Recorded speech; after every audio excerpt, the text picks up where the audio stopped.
కొట్టే శక్తి ఉన్నా, కొట్టే ఓపికన్నా, కొట్టే బలం ఉన్నా, కొట్టడం తెలిసినా తట్టుకొని నిలబడతాను చూడు, దెబ్బ తిని, అది బలం.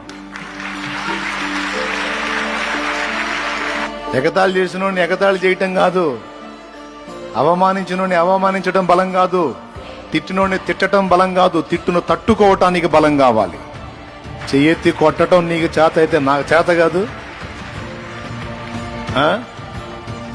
ఎండి ఎండి ఎండి పొలాలను ఎరదీస్తాను చూడు, తలకాయను కాళ్ళు పట్టుకొని తెలుసు ఒక దెబ్బే నువ్వు కొట్టేది, మరి రెండో దెబ్బకి నీ చేతులు లేకుండా పడి నీ తల కాళ్ళు పట్టు కోడి పిల్ల. నీకుంటే ఉన్న ఆకారం నీకు, మాకు అంతకంటే పెద్ద ఆకారమే ఉంది. మరి ఇంత ఉండి కూడా మౌనంగా తట్టుకొని పక్కకు వచ్చేస్తాడు చూడు, వాడు బలవంతుడు. ఎగబడ్డోడు హడావుడి చేసినోడు